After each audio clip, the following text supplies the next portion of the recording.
Now in this question we're being asked to work out the enthalpy change for the combustion of sugar, sucrose rather, and determine the mass in grams needed to produce enough energy to evaporate 1 litre of water. So this is really a two-part question.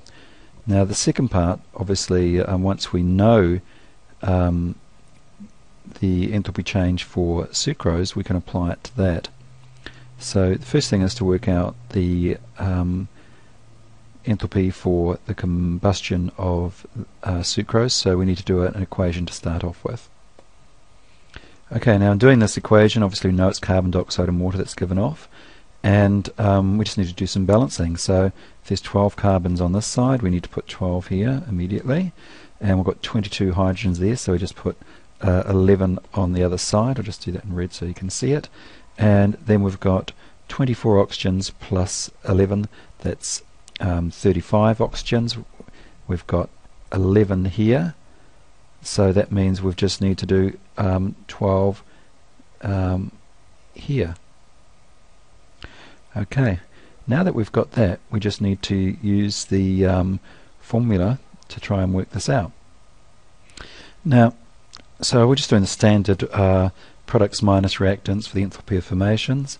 So once we've done this equation, it's very straightforward. We just have 12 carbon dioxides, which are gas. Now the one mistake you might make is when we look at the waters, that's water in as a liquid in this combustion. So that water there is not a gas, it's considered a liquid.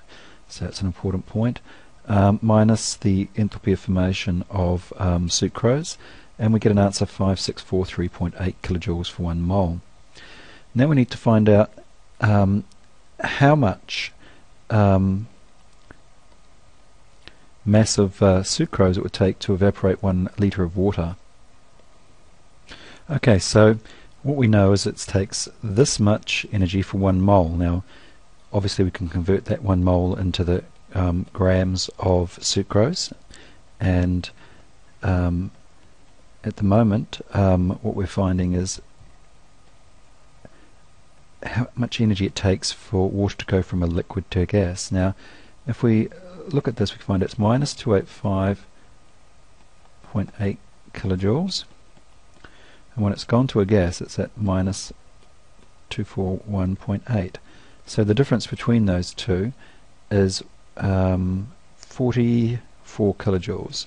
So that's the figure we need to use for that transition from liquid to gas, because that's what we're talking about. So it's 44 kilojoules for 18 grams, okay, because that's the molar mass of H2O, and so we need to know H2O, so how much is in 1 litre? Well, obviously 1 litre is 1000 grams of water, and if we divide 1000 by 18, that will give us how many moles of water required. And we'll just take, so in 1 litre of water, which is 1000 grams, if we divide it by 18, which is the molar mass of H2O, we find out that that's 55.6 moles of H2O.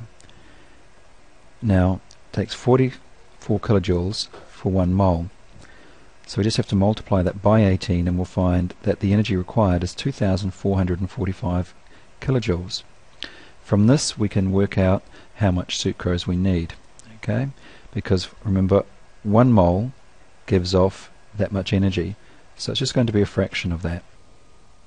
Now just to finish this off, this is the ratio, this is the amount of energy that we need, and that's the amount of energy that 1 mole would give off, and if we times that by 342, which is the molar mass of sucrose here, then we'll find it's 148.1 grams. So that's just a straight ratio, and that's that question answered. Okay.